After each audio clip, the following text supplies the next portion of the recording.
What if the only thing the asylum needed was a few more inmates in charge? Wander with us.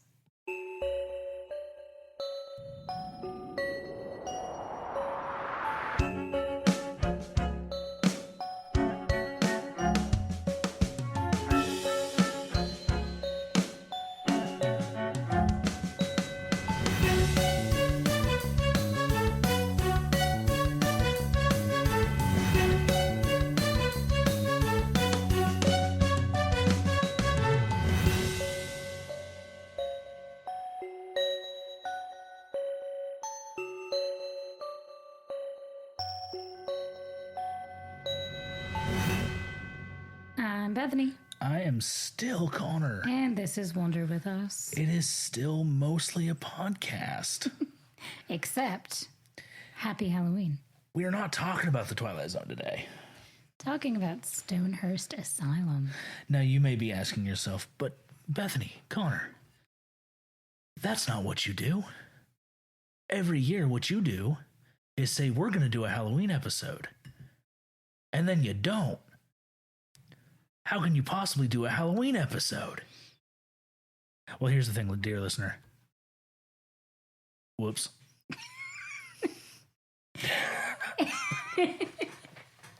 I mean, it happened this year. So It happened this year. It just so happens that as of tomorrow, at the time of recording, I'm having half my teeth ripped out. Mm-hmm. Wisdom teeth, not half of them. So I'm going to have some downtime to edit, and it just so happens to fall the day on before Halloween. week. Yeah.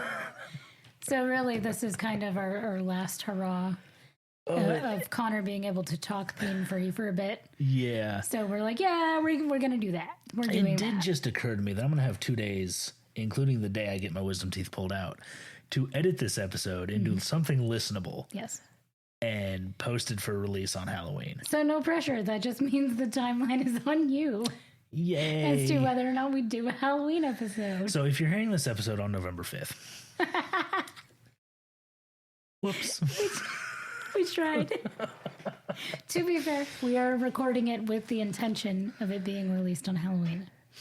If I have the ability to edit, Sure. come the day after tomorrow, it will drop on Halloween. In which case, Fair. happy Halloween, y'all. I mean, happy Halloween anyway. It's spooky season. Yeah, the best. yeah. Get your pumpkin spice latte and listen to some Wander with us. Rude. I mean, except for the last part. Drink the beverage of your choice. It doesn't have to be pumpkin spice. It You doesn't have to be, but it should be. It's delicious. like apple cider? You like apple cider? Do I like stanky ass apple juice? No, not so much. Well, that answered that question. I actually do like apple cider. I just like to be confrontational more. Take your beverage of choice and enjoy the spooky season while we still have it. Sit by a fire or a YouTube video of a fireplace.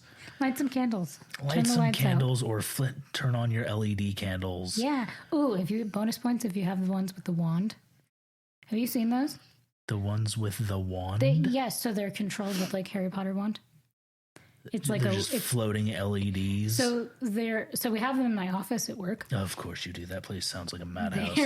They're hung from the ceiling with fishing wire, and they are controlled by a legit battery-powered wand that you lumos and flick it, and the lights come on. It's fantastic. So yeah, bonus points if you have those, Tag us in a picture, I guess. if you want. On your social media platform of choice, we may or may not use that platform. Best of luck. We've already confirmed multiple times we're not using the socials. Just email them. We have the email. Please email us the wucast@gmail.com. pictures. Yeah. Oh, yeah, so we're talking about Stonehearst Asylum. Now, I know what you're thinking, dear listener. It wasn't on the list. Nope. It wasn't on the list. But here's the deal. Nobody fucking voted. So we picked one. And this is it. Yeah. We wanted something different, something not of the time. Which feels wrong. We wanted to take a departure from the 1950s and do something wildly different. So what we're talking about this evening, movie first dropped. I'm sitting in the world's loudest chair. Creakiest chair. That didn't sound like a creak, though. It didn't sound like a creak. Nothing in this chair sounds like a creak. Try this again. No redos. I'm not editing anything. Did it hit the box office on October 24th, 2014? That's a question, huh?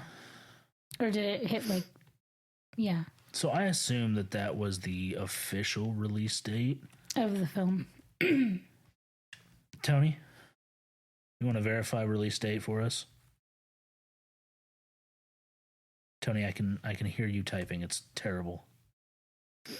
October 24th, 2014. Was the actual release date. Was the release date. Cool. Of the film. Yeah. So it was released in 2014, meaning it was filmed sometime between 2013, 2014. It could have been filmed between 2010 and 2014 for all we know. Sure. But not the 50s. Not the 50s, not the 60s. And the content. It's in color? It's in color. And the content. What? is actually depicting the turn of the century into the 1900s. Yes, so it takes place between 1899 and then the latter half of the movie takes place in 1900. Yeah. So we get to see the turn of the century celebrated. Woohoo. It's very fun. With a bonfire. They do it very festively, which makes me very happy. However, this is the departure. We figured it was appropriate for Halloween because who doesn't love a spooky little asylum? Yeah, so in episode 23. Yeah, for recap. us.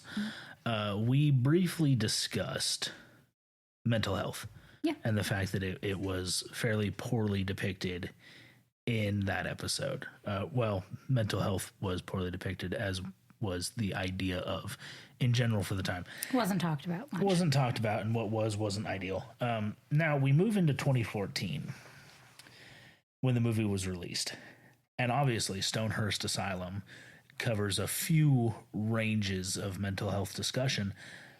All within the Victorian era. But it all takes place in 1899. Uh-huh. So, if anything, it's worse. Yeah.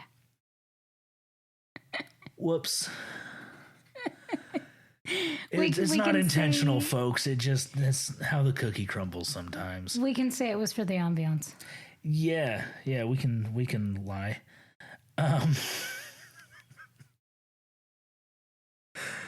The topic's going to come up. If it's a topic you don't like or you have an issue with, feel free to skip. Nobody's going to be offended, but it's going to come up. Yeah. It's going to come up. It's a movie about an asylum in 1899. Which is about as horrible as you can imagine. About as god-awful as there is available. In terms of the treatment of the patients. Yeah, treatment was lacking. Experimental. Now, to be fair, we should clarify, I don't know how accurate it is portrayed within this movie. Well, I don't believe that shock therapy actually existed in 1899. I could be wrong on that. The very rudimentary beginnings of experimentation was of that time. So I think what we saw was an accurate depiction. I am just having Tony search something for me real quick.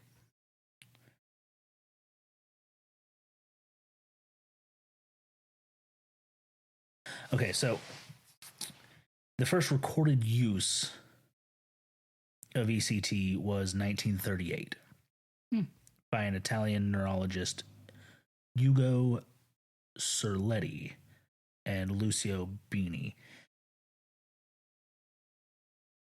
Which is not to say it wasn't happening prior to that. That's the first documented case. Well, and I mean, if you consider the potential liberties taken with Frankenstein, Mary Shelley's That's the one. Frankenstein. So the concept definitely existed. Sure. The idea of but use. The first documented recorded use was 1938.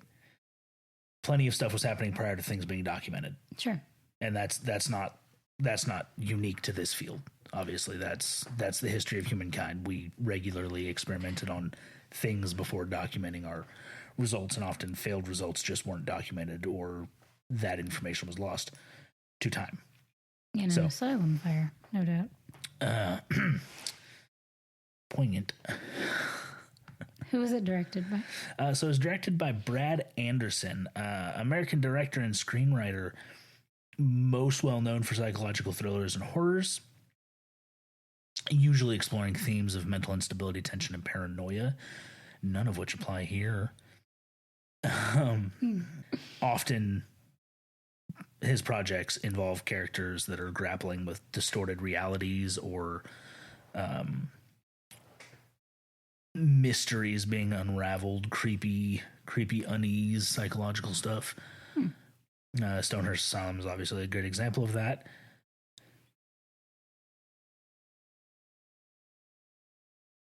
Don't mind me.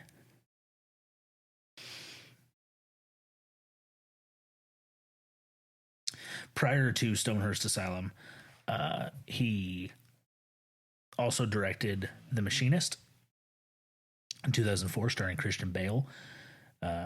If you get a chance, quite an enjoyable movie if you can get past Christian Bale being Christian Bale. Also worked on Session 9 in 2001 and Trans-Siberian in 2008. Additionally, directed episodes of several TV series.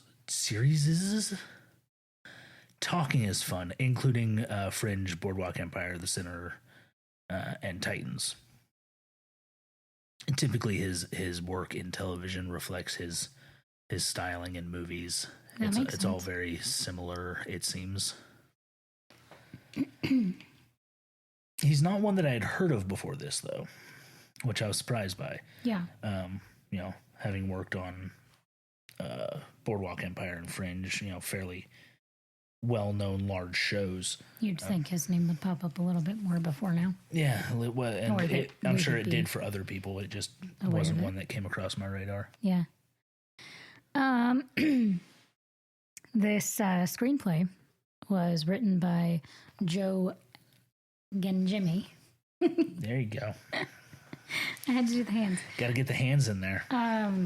It was actually based on a short story by Edgar Allan Poe called "The System of Dr. Tar and Professor Feather," which is what a fucking title. Yes, it is a comedic horror. That is the comedy how long it takes to get through reading the title at the top of the play. Oh, I just looked it up. The original font is so tiny. It would take you probably 3 hours to read it. It's not very long. It was originally written and published in 1845 by Mr. Poe. And that is what this is based off of. I'm curious if in 1845, The System of Dr. Tar and Professor Feather. Mm-hmm. I'm curious if he referenced shock therapy in that original piece, because that would clarify for us if people were already talking about the idea of shock therapy prior to it being reportedly used. I'm not sure. I didn't get that far into it. That's all good. It's all good. I'll have Tony look it up. Or when you're in between editing, have a read. Let me know what you think. I will find a copy of this 1840s Edgar Allan Poe piece. I'm sure it's 2024. I'm sure I can find it. You have a phone in your hand. Not currently, I don't. Joe is a writer and producer, and he's really got a knack for blending mystery, suspense, and the supernatural. In addition to co-writing Stonehearst Asylum, the gothic thriller that was based on Edgar Allan Poe's work, which dives into the very, might I say, eerie side of Victorian-era psychiatry. That is the understatement of the century. He's also a novelist, and one of his early novels in 2004 was Inamorata, which is a paranormal mystery set in the 1920s. Pretty much has a blend of seances, romance, plenty of twists, and showing off his love for blending the historical with the spooky. Interesting. I'm I might have to look that one up. I'm gonna have to find some of his written stuff because that sounds It's pretty great. Fucking fascinating. Yeah. He's also worked TV. He co-created Red Oaks 2014 to 2017. It's a comedy series about a young man's coming of age in a country club in the 80s, which aired on Amazon Prime. Probably. They do a lot of special, like, Amazon-specific stuff now. That doesn't seem... I don't know. Vox Machina is a Prime exclusive. Yeah. Yeah, they're contracting with all kinds of people now. That's exciting. Yeah, offering better deals than a lot of networks, I've been told. I have to look up some more stuff. Joe just blends all the things, throws in a dash of dark humor, and calls it good. And he apparently is very good at what he does. Sounds like it. So it looks like shock therapy is not mentioned in the system of Dr. Tar and Professor Feather. Hey, I just got that. It's Tar and Feather. That's funny as fuck. It's because Feather is spelled weird. Yeah, God damn it, Poe, you're a genius. So it looks like that was published in 1845, which I think you already mentioned. So there's no mention of electroshock therapy. Looks like it explores several of the bizarre and experimental methods used in psychiatric treatment of the time, which wasn't a widely known or talked about thing of the time in general. So it makes me curious as to how much. No, so it looks like he doesn't actually... I'm going to have to find this and read it because now I'm super interested. But it looks like he doesn't actually refer to electroshock therapy. What Poe refers to repeatedly in that piece is a soothing system, in quotes. A doctor who visits this French asylum claiming to have a soothing method for patients. Apparently it is fairly absurdity. It is fairly absurd and dark. Oh yeah, hydrotherapy clears the head. Indeed. Just mention of soothing therapy. No mention of electroshock therapy in that one. Which, if you're shocked enough, you'll be seemingly soothed. Music in this one is John Debney, who has a plethora of work to his name. Not just Stonehearst Asylum. Shockingly, he didn't start his career here. Although I will say, the music in this movie... He's fantastic. Is absolutely phenomenal. He does a fantastic job of... tension buildup. I was going to say just creating the scene. Like, I think... Obviously, music plays a huge part in modern film and TV. Going as far as... I mean, you've got shows like Scrubs that the music was like another character in the scenes. Like it was used like a character of its own to really drive home points and things like that. And that's not unique to Scrubs, but it is huge in a way that in the Twilight Zone we don't get a lot of emotion heavy scores in episodes of the Twilight Zone, but the music is hugely impactful in this movie. Prior to I guess not just prior to as well as Stonehearst Asylum, John worked on Passion of the Christ, Sin City, Elf, oddly enough, Iron Man 2, and The Jungle Book. The live action, the 2016 adaptation. That's a range. It's pretty enormous. Got nominated for an Oscar for Passion of the Christ as well. Fairly respected in the industry. With the ability to jump. With the ability to jump genres and styles like that, you almost have to be respected when you've nailed it. Yeah, or light on your feet at the very least to jump back and forth between so many alternating genres. Indeed. Thank you, John Debney. Appreciate you. Cinematography of this film was done by Thomas Yatsko. I think that's how you pronounce it. You got all the fun names in this one. I guess. He's known for his atmospheric and visually compelling work, which is seen here because all over this movie. It's gorgeous from the first shot all the way through. Like it's beautiful. He really truly captured that like gothic aesthetic. Even in the bits of the movie where the gothic aesthetic was not a key part of the scene, he managed to capture gothic aesthetic in an empty bit of woods. Even like, up to and including creating this sort of claustrophobic ambiance as you're walking through the asylum as the camera pans through. They do a lot of really interesting shots that just kind of fuck with your sense of space and your idea of the perception of what you're seeing. It's great. Did a fantastic job.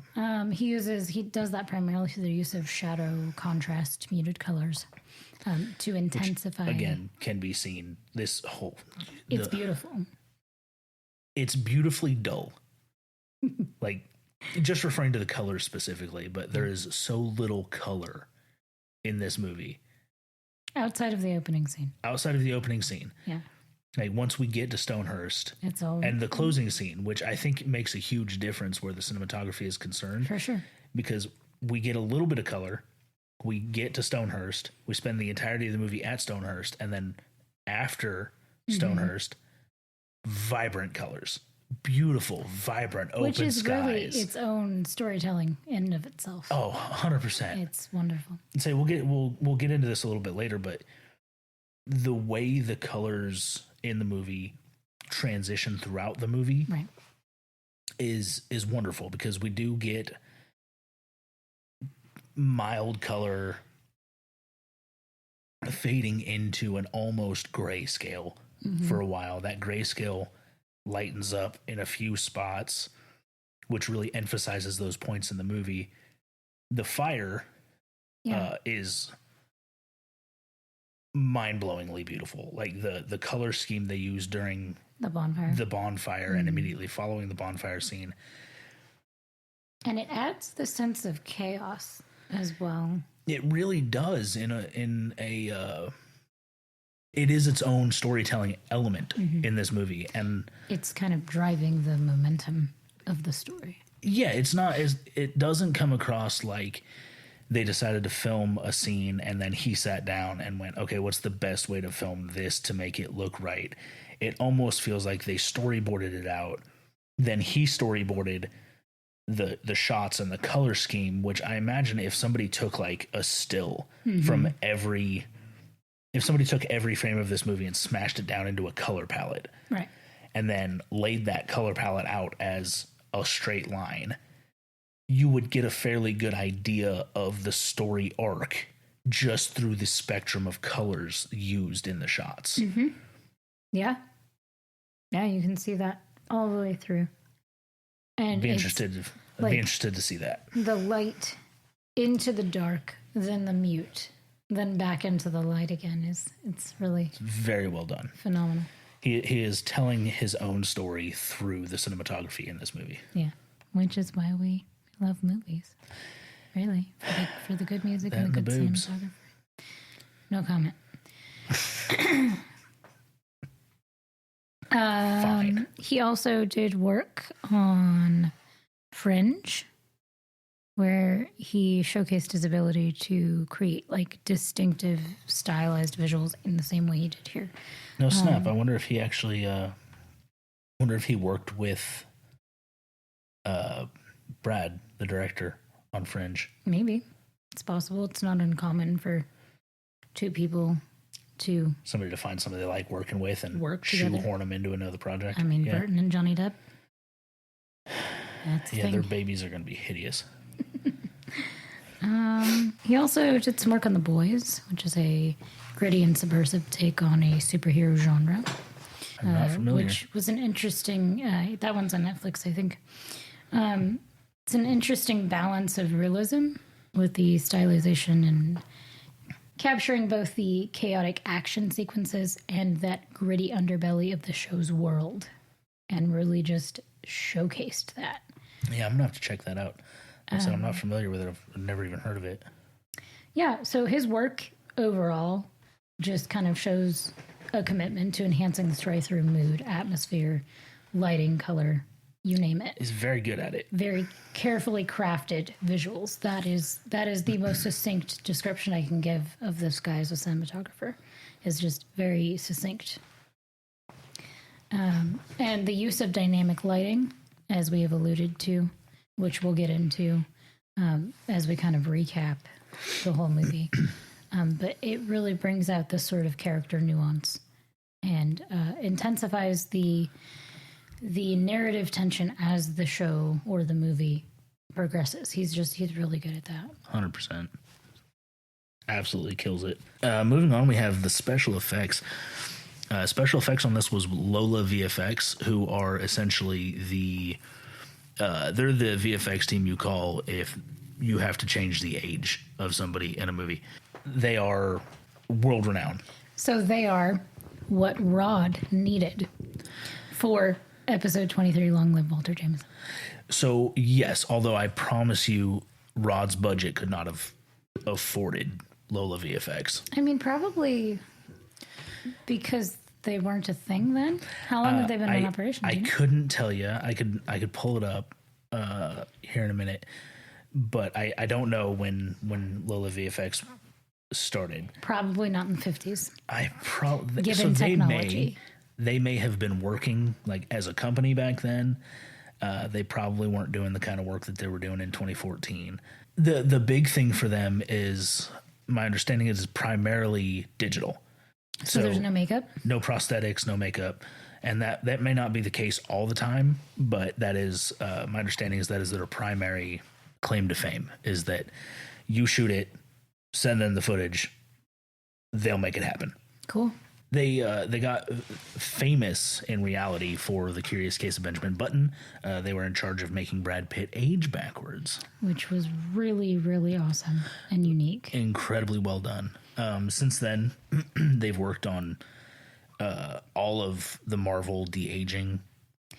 Speaking of Marvel, it is a marvel to have the technology to make someone age backwards. Because I was just thinking about that. Because we always see it forward. We always see like time lapse, of people aging progressively. But to do that in reverse, to take somebody who's old and take years away from them, that's a modern marvel. And they do it remarkably well. I mean, they did it on Robert Downey Jr., Samuel L. Jackson, Michael Douglas. Essentially the entire Marvel cast, all the dudes that needed to look younger doing the prequels and things like that. Like we see Fury. So de-aging is their thing. It is a big part of what they do, especially in the Marvel universe. Because like Curious Case of Benjamin Button, obviously he's aging backwards, but the majority of it, I imagine, was them taking the footage of Brad Pitt and making him look older working backwards. I assume is how they would have gone about that. And then obviously there's a bit of him being younger as well, but yeah, they do a remarkable job in general. It is considered, their styling is considered to be invisible effects in that you don't notice it immediately. It's super subtle. That's why it works. But when you do notice, when you know it's there, it is easy to appreciate. Sure. But it doesn't seem to be overt and like audacious. Not flashy about it. No, it's very subtle. It's very just do what needs to be done to make the shot look good. And they're very good at it. Yeah, so they were in charge of the VFX for this one as well. And I'm gonna be honest, I don't know how much VFX was used, how much visual effects was used in this movie, which I think is a pretty damn good sign that you hired a good VFX team. Yeah. If you watch a movie and go, fuck, I don't know. Can't spot it. Like, so there's a couple of spots during the electroshock therapy. There's obviously some visual effects there because I assume they didn't actually. And also the like effective waterboarding scene where he's sitting in the chair and the it starts to spin. The waterboarding and the chair spinning could have been. They definitely Just because of the de-aged Ben Kingsley. the clarity of the like eye contact, you know. So I don't know if that was VFX or if that was Ben Kingsley just being a Ben Kingsley. incredible creepy actor in the way Ben Kingsley is. Maybe a combination. Yeah. I suspect they did some de-aging on Michael Caine. Yeah, they had to. Yeah. They may have actually just done aging on him. I don't know. Or maybe that was just him. 2014. He's an older fella. He's not. Well, I don't, because in this movie he is like damn near ill, dying, old, and like early 50s, late 40s maybe in a couple of the flashbacks. I honestly, I don't know. They definitely did some work on Michael Caine. In my professional opinion, I don't know which side of that they did. I would say the flashbacks peg him as like mid 60s, and then if he is supposed to be in his mid 60s, he in the as flashbacks, a character aged phenomenally. Well, and there was no telling how long they were down there, and if you're, you know, in the situation that they were in, sick and malnourished, that will do a hell of a lot to age you really quickly, like as a human person. Agreed entirely. So my point is just I don't know which side of that they did. Sure. I don't know. They definitely also worked on David Thewlis a little bit. Okay. Thewlis again because of the flashbacks. Yeah, I couldn't point out where they did it, where they worked. Which is the sign of a fantastic team. Yeah. No, damn good work. Damn good work from those guys. Can I tell you what IMDb says? But it's in green. Yeah, go for it. What's IMDb say? An Oxford graduate takes up a job in a mental asylum, only to discover that the, quotes, revolutionary new treatments are inhumane, and there is more going on than meets the eye. You don't say. IMDb, what's going on, guys? Are you okay? They're not okay. They're clearly not okay. Because yes. And yes. And no. Like all of that is accurate except for all of the parts of it that aren't. Right. With that said, if they had given an honest review, if they had taken that statement and made it true to the plot, it would give away the entire plot. It would. So they were working with what they got. Kind of. That's fine. I'll give them that. It's because of that plot synopsis, I was not excited to watch this movie. Sure. If you're basing it solely upon that. Which is, I was, until we watched the trailer. And then I went, okay, this looks like it might actually be interesting. I was interested, and then when Michael Caine popped on the screen, I said sold. Yeah, literally how that happened. Normally, we give a fair amount of time to the cast of these episodes of The Twilight Zone that we do. Because they deserve it. I don't want to suggest that the folks in this movie don't deserve it. No, because they're fantastic actors and actresses. I will say most of them, I believe all of them, are currently still working. Still doing things. Still doing things and very, very popular. So we're not going to dive uber deep into the cast of this. We're also not going into the entire cast because the entire cast is too many people. Huge. It is absolutely ridiculous. This is not an episode of The Twilight Zone. And if we treated this episode like we treat a normal episode of The Twilight Zone, you would get 2.5 hours of cast. After I edited down the 6 hours of talking we did.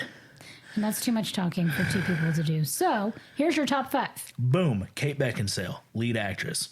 Eliza Graves. Thank you. Best known for Underworld, which if you're on a human who's awake, you've probably seen one of the movies in that series. There's a lot, right, in the series? I don't know. I think there's 3 or 4. Okay. There's a couple. I think I've seen the first 2, and they're good. I don't know that I've actually seen them. That might be a thing to do. Good, weird vampire movies. I like them. Pearl Harbor. Yeah. And Serendipity. Okay. Boom, bam, boom. Perfect. 3 big ones that she was in. Yeah. Who we got next? Jim Sturgis. He plays the leading main male. Edward Newgate, the Oxford graduate.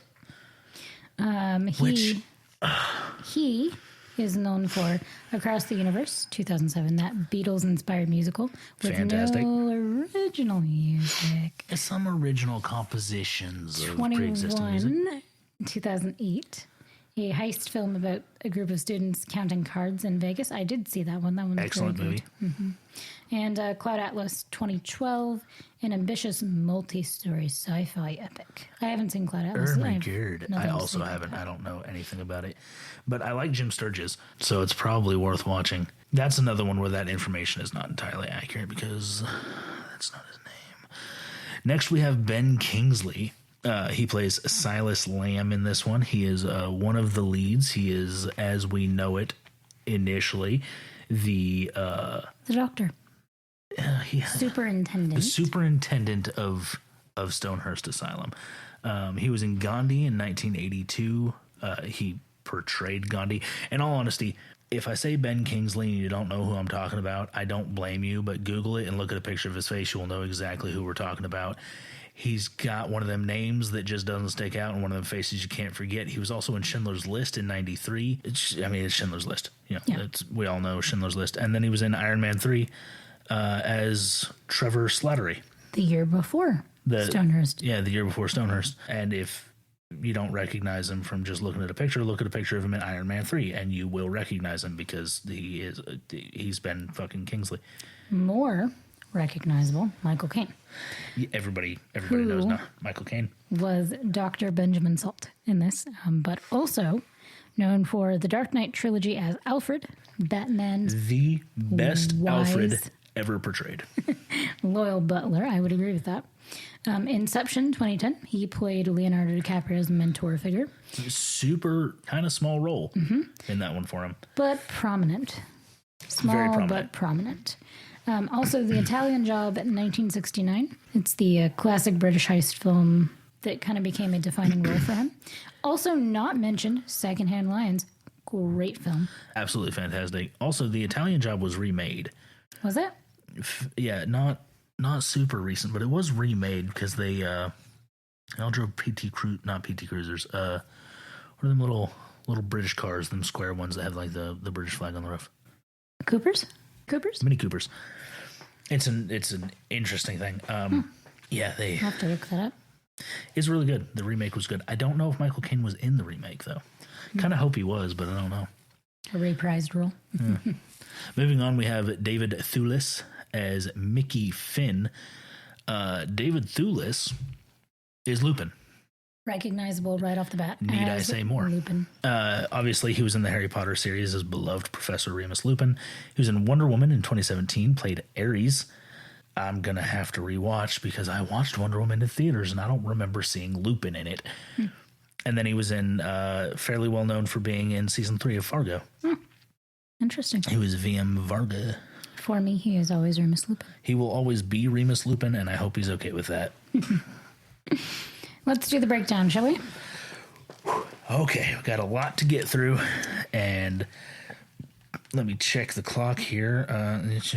Minus 28, carry the 2, divided by pi. Yeah, we're good. Oh, good. I'm glad we cleared that up. I'm just making sure we got time to get through it all. Perfect. It's what I do, as the, if I may say so myself, most important person on this podcast, aside from maybe Tony. Oh. Those are fighting words. You want to fight Tony? I don't want to fight I'll pay money to see you fight Tony. He don't fight clean. You're employing Tony. I am not employing Tony. Employing? Yes. You think I'm paying him? In pizza. Tony, did you eat my fucking pizza? I'll get him. I know where he lives because it's in the trash closet. The film opens on this classic, dark, foggy scene of this guy in a dark suit and glasses carrying a doctor's carpet bag. 2 of them. Stumbling through the forest. With the most magnificent hat. Was he wearing a hat? I honestly don't remember. I assume he was wearing a hat. He was probably It was $18.99. I'm sure he was wearing a hat. Stumbling through. And he's very clearly distressed and very clearly lost. And very clearly cold. And it is cold. You can see his breath and it's foggy and it's cold and gray and great. Wonderful. It's actually the only downside. The only, big flaw. that I saw early on in the movie is that sometimes you can see his breath And sometimes you and can't. sometimes you can't. Yeah. He stumbles onto this road, and randomly there's a cart with a guy and presumably his daughter. And he flags them down and says, I'm in need of help. I'm trying to get to Stonehearst, yada, yada. They're, what's the word? The cart doing the thing on the gravel road. Moving? No, there's Rolling? a specific word for it. I can't think of it right now. It's been such a long Monday. I have no idea what you're talking about. Okay, this cart is violently bouncing down the road with him in the back, and the little girl sitting up top is just talking to him. And Their interactions are my favorite interactions in this movie. really, Yes. in The that brief 3 seconds, why? the conversation between him and the little girl, while Dad is obviously just irritated that they bothered to stop and pick up this city slicker idiot, because she is hilarious. So it is made very clear very quickly that we are not going to see this girl or her father again. This is the only part of the movie they're going to be in, and it is delightful the way that actor portrayed a young girl who just wanted to talk. They're very good at that. And the conversation is nothing. It is like 2.5 minutes of nothing. There's no substance. There's no important dialogue. There's no big, dark, seated foreshadowing. And he's very bewildered. He is obviously out of his depth. And this little girl is just Chatting away. chatting away about the madhouse he's going to and the fact that he's a doctor and was lost, and she's just talking for the sake of talking. But yeah, it makes it clear that they're all aware of Stonehurst. They all know it's there. They know how to get there. They'll get him there, but has nothing of interest to say. Like they could have completely cut that scene out and just had Edward, right? Mm-hmm. Arrive at the gates of Stonehearst, and nothing would have been lost. Sure. Nothing it would adds have a been very lost. like human element to it, though. But it does add a beautifully human element of here's two people going on about their day. They pick up this idiot who is clearly lost in the woods and going to die if somebody doesn't give him a ride to Because he's a city slicker. asylum that he needs to be at. I also can't keep track of accents in this movie. I stopped counting at I think 6 dialects from different parts of Europe. Because the little girl had a Scottish accent for sure. Yeah, her dad had somewhere between a Scottish and an Irish accent. He had like a border accent. Right, it was like Scottish with a lilt that shouldn't have been there. Yeah, it was wild. And then he arrives at the gate because they pull up. It's foggy. He goes, "What asylum? Where's the asylum?" It's just up there. And then you see the shot of the camera angle through the wrought iron through gate. the wrought iron gate. And just like the mist starts to clear just a teeny tiny bit, and then you see the outline of the asylum. Yeah, you functionally you see, what do they call that? Not a skyline. No, when something's backlit so you can't actually see the details, you can just see the... What was doing it this evening? It's fine. It's a beautiful shot. It is the closest thing to foreshadowing we get in this movie is the initial shot of this asylum. What I'm guessing is 4 miles up this gravel path past the wrought iron gate. It's beautiful. The asylum is gorgeous. Yeah, oh yeah. In terms of like architecture, it's beautiful. Absolutely beautiful. In the way that so many of them were. Sure. Beautiful on the outside. Structurally speaking, beautiful buildings. And then he gets to the gate. He gets to the gate. We see this beautiful shot.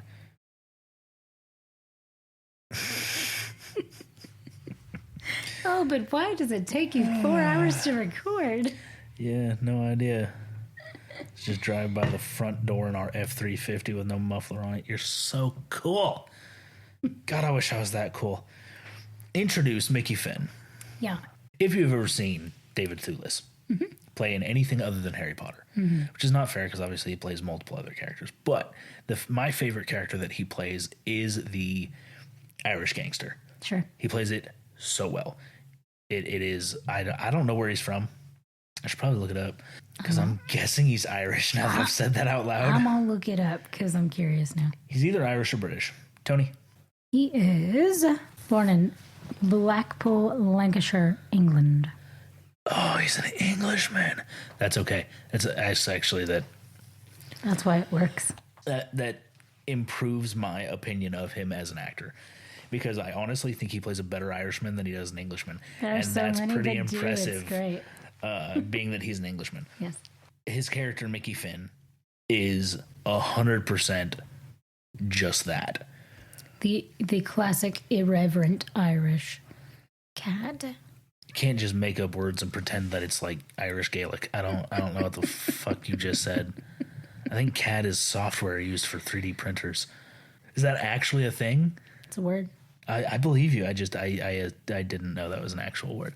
He's abrasive in a beautiful way. A man who behaves dishonorably, according to the Oxford Dictionary. Oh, he is not dishonorable. Unless he's killing people. Synonym: scoundrel, rogue, rascal. Oh, he's such a little rascal. My God. I knew you'd like that. Go on. Mr. Flynn, you're such a rascal when you're choking people to death. Anywho. I would argue in that definition. He did, in fact, behave dishonorably towards a woman. And several other people. Stabbed him into the back. So, Several irreverent times. cad stance. I wasn't arguing whether or not he was irreverent and dishonorable. I was arguing whether or not cad was a word, which I still don't think it is. But I just proved that it was. you didn't prove anything. You read something off the internet. I can do that right now. Should I read something off the I internet? read something out of a dictionary off the Whose internet. dictionary? The Oxford Dictionary. That sounds British to me. Because it is. Go on. So clearly it's in favor of the Englishman. Okay. But My grandfather didn't leave. No. So that doesn't work in every scenario. it doesn't work in any scenario. It's never worked ever. And it was completely stolen from that 70s show. Thank you, Mitch Hedberg. He's abrasive. Yeah. His introduction is abrasive. Yeah. And it's done in a way that I think was intended to foreshadow his character. Yes. At a time that we didn't really know who his character was. Right. He is accompanied by two large, terrifying men as they approach the gate to let Edward in. Mm-hmm. It's a very tense bit of conversation. It's very uncomfortable. Edward is very nervous. He doesn't belong there. Although I would be too if somebody came swinging a lantern in my face. And his first words out of his mouth were, "The fuck do you want?" Mm-hmm. Or "Who the fuck are you?" Or something to that effect. Yeah, but it's all in jest. They laugh it off. Fun. They open the gate and let him in. Dun, dun, dun. Intro, Stonehearst Asylum. Indeed. Where we get to see it on the other side of the bars. We get to see it up close and personal. We get to see the stones. We get to see the wood doors. We get to see the gorgeous windows. Absolutely gorgeous windows that don't keep a lick of heat in, if I had to guess. No. There's probably not glass in most of them. Who needs to keep heat in? As it turns out, they do. It's a plot point, actually. But it is. It's very cold there. I got cold watching it. It's snowing the entire movie. Yeah. Even when it stops snowing, it's still snowing a little. It's just always snowing. I mean, it was set in like December. Yeah, because we're creeping up on the turn of the century. Towards the end of the movie, they hang banners "Welcome 1900" because they're moving into the new year. Yeah, we get to see the turn of the century with them and their champagne. So he gets through, goes through the doors. He's walking up, and he begins to hear things that you hear in an asylum, and in a Victorian asylum. People laughing and making noise. He's walking through and begins to notice that, there's a nurse and there's a couple, I don't know if you'd call them orderlies.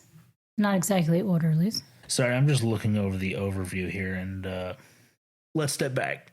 A little bit. Because we actually open on a scene that we see in a flashback later. Yes.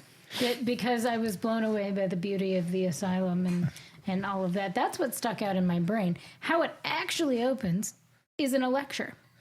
We are in Oxford. We are in a lecture in Oxford with an unnamed professor who is played by Brendan Gleeson. If you don't know who that is, where the hell have you been? He is giving a lecture on mental health. and asylum care.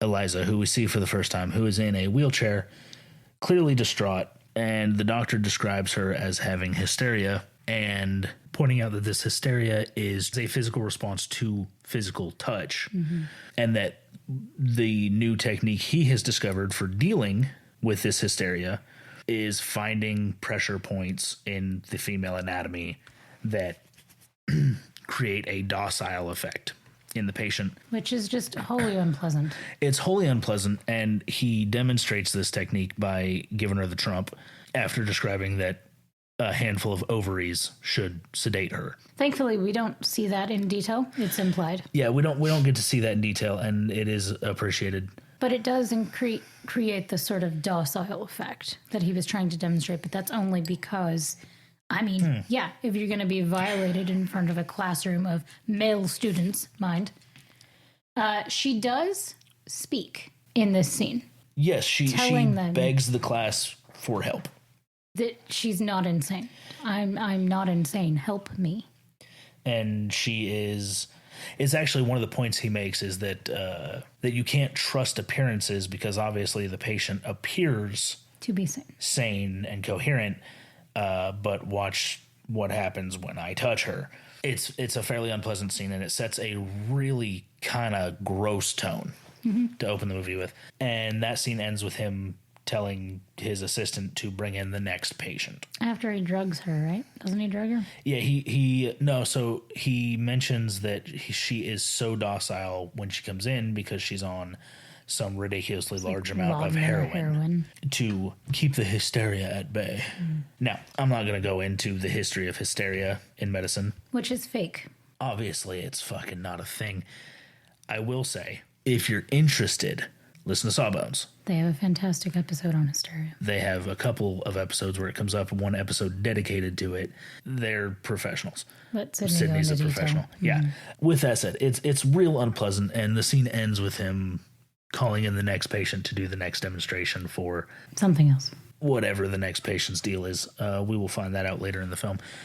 We then cut to Edward at the gate, making his way to the gate, being led in by Mickey Flynn, thank you. When he meets, oh my God, there's so many names. Silas, Dr. Silas Lamb, who is the superintendent of this, asylum. I assume it was intentional, the way they shot it, because they shot it in a way that really portrays Silas as the bad guy from the opening mark. Between the dialogue, the shot angles, the sound design, everything from moment one. Yeah. Silas is the bad guy. Strikes me as very Cheshire Cat. Yes, it's very much... It caught me off guard initially because you don't expect to have the big bad revealed right away 8 minutes into the movie. And there's no question from moment one that Silas Lamb is not a good guy. Mickey Flynn is not a good guy. None of the people working here are good guys. Yeah. With the exception of maybe one of the nurses who we see who is... not a nurse. In action. There's something very off. There's something very off about her. She's almost manic. Yeah. On occasion. Kind of teetering between manic and just not there. They do so many things early on that confused me from a storytelling standpoint. Yeah. And I'm glad they did. Yeah. Because it paid off in a big way. But early on, it is just so clear that Edward has stepped into a madhouse, unknown enemy territory. There's nothing good. And he seems to be way in over his head. He is so far in over his head that there's no safety net in sight. And then they introduce Eliza.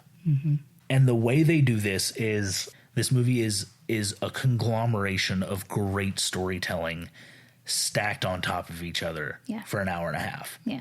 Because we open with the lecture, which sets a horrid tone for the movie.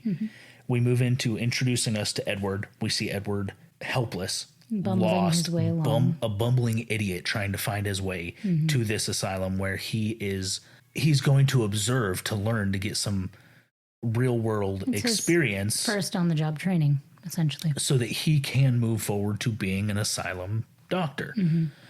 He explains during the movie that he wants to do that for several reasons, most of which being that he wants to help people who can't be helped, yada, yada, yada.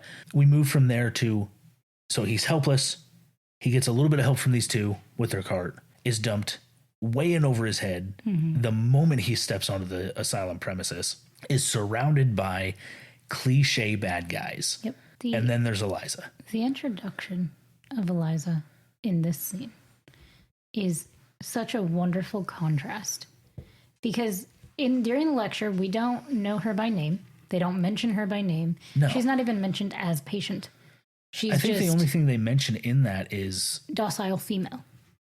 well, or they female with- mentioned in that why she wound up locked up, right, over her husband, Yes. because he allegedly touched her in a way she didn't like, so she bit off his ear and Yes. gouged out his eye.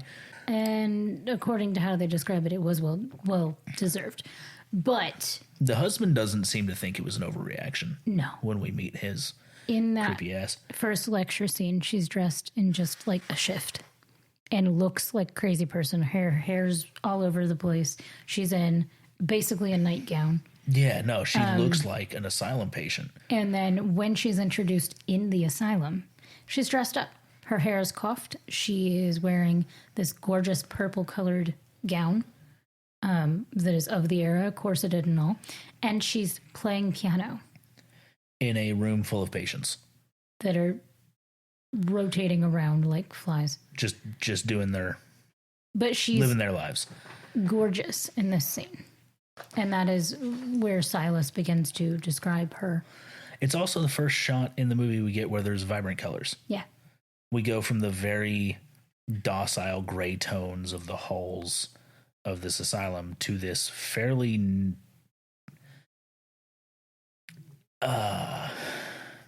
kind of a fancy general room.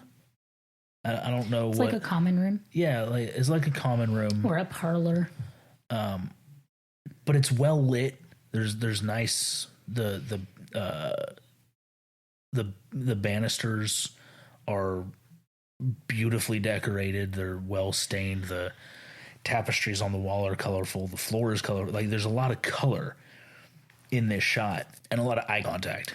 And very soft lighting around Eliza Yes. as she's playing. Yes, the lighting in this entire movie is fantastic, but it is another moment of that storytelling through visuals as well as the actual story, because we're seeing what I thought was a red herring. We're seeing what appears to be a very sane person playing a beautiful song on the piano, surrounded by people who are acting insane. The juxtaposition Is is wonderful. beautifully well done. Yeah, it's gorgeous.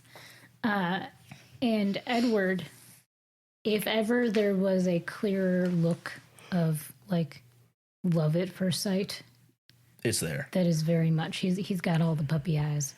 We find out later that that's not. We'll get to that later.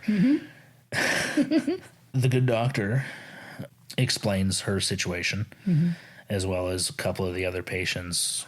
He's briefly going over case files. Yeah, he's discussing kind of the way the asylums run, and it's all kind of boring around that connection between Edward and Eliza. There are some wonderful one-liners. So I just Did remember we write any of them down? I remember distinctly them walking through what are actual cages that they kept people in down this hallway.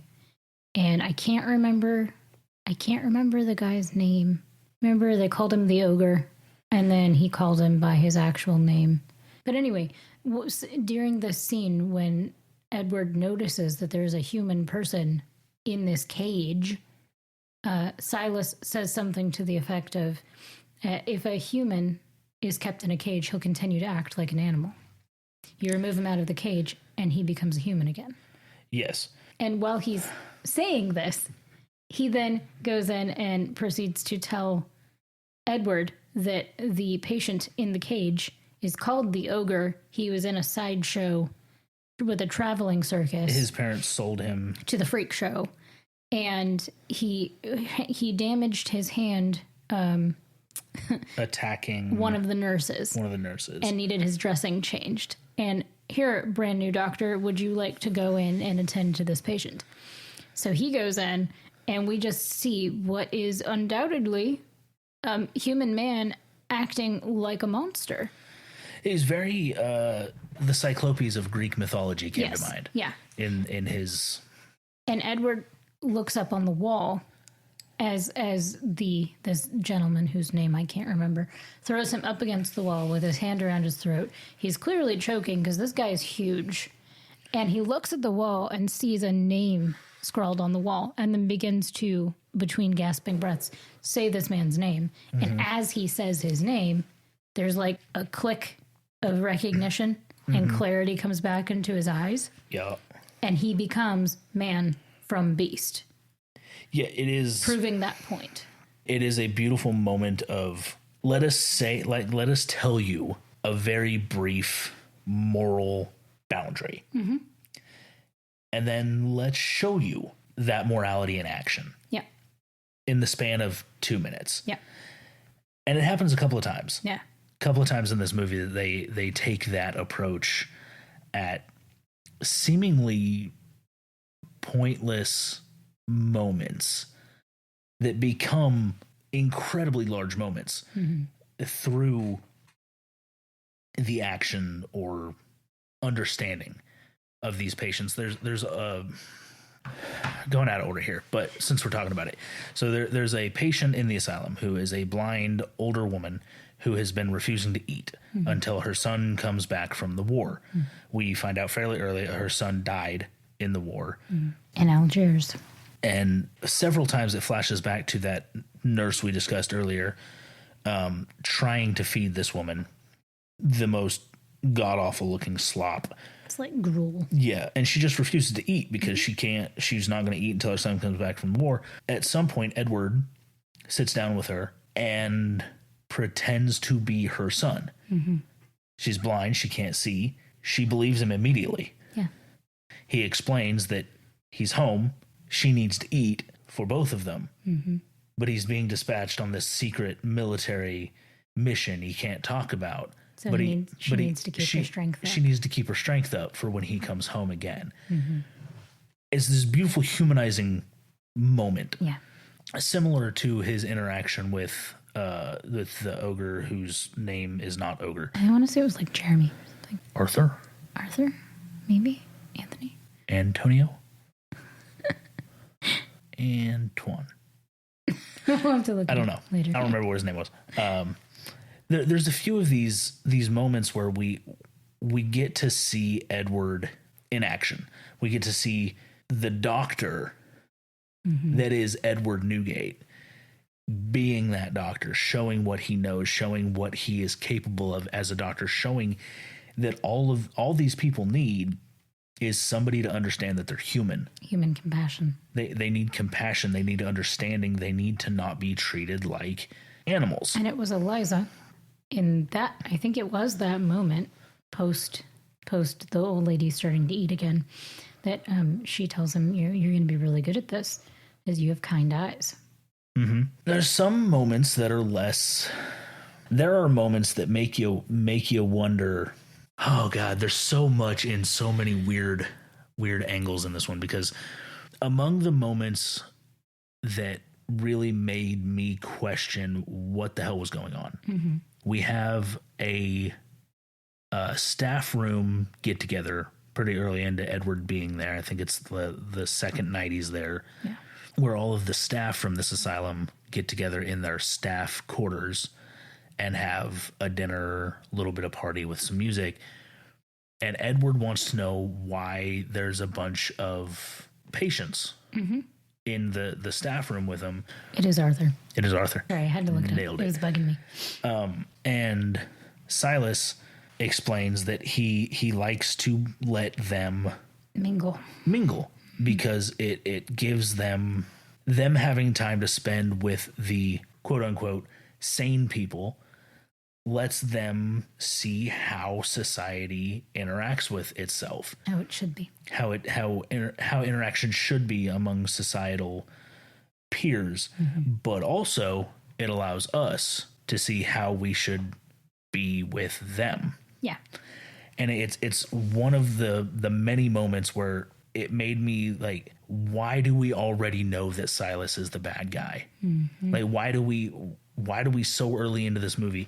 Where's the character arc gonna be? Right. Where do we go from here? Right, where do we go from here? We've got the good guy. He just entered the asylum. He's surrounded by the bad guys, and the bad guys are treating the patients like not patients, but except for some of the patients that they're treating like absolute shit while explaining that they have to do it because it's humane. It's so fucking obvious that this guy's the bad guy and his entire staff is bad guys. His nurse is absolute Looney Tune, who at some point asks Edward to take off his pants in such a weird pleading way that she sounds like a child begging this grown man to take his pants off so she can give him a shot in his ass cheek. She doesn't look much older than a child, to be fair. No, she looks like about she's 14, 15. Give or take, yeah. And of this, the only two people that come across as sane and like normal quote unquote people are Edward, this doctor who's visiting to learn how an asylum runs, and Eliza, this patient who's a fucking patient at this asylum, but is given functionally free reign, like many of the patients here. Almost all of them, free reign of the place. Like it's so confusing because they're obviously the bad guys. And the methodology of the way they are quote unquote treating a lot of this is also confusing. Because it's good guys. They're acting like the good guys, but they're obviously the bad guys. And the good guy's obviously the good guy, but he's fucking confused. And that patient is a good guy, but she's a patient. And we're waiting for the Scooby-Doo masks to be like removed. Right. Where is Mr. Jenkins running the water slide in his mummy mask? Yeah. As it turns out, he's in the basement. Yep. Locked up with all the other official, actual staff. Including so beautiful. The legitimate so beautifully superintendent. Done. And he finds out about it because Edward finds out about this because he's sitting in his bedroom and hears this like tapping on the pipes. Almost like a Morse code tapping.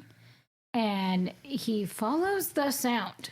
He literally follows the pipes. Not a thing you should do in an asylum that is being ran by bad guys. Or anywhere else. Really, but definitely not in a creepy asylum. If you're in your own home and you hear a tapping on the pipes and you think, I should follow these pipes down to the basement, I didn't know. Don't do it. Don't do that.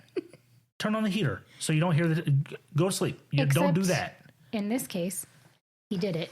And when he made it down to the basement is where he finds the legitimate superintendent as well as the actual nursing staff. Dr. Benjamin Salt. And the gardener who Mickey Flynn is pretending to be.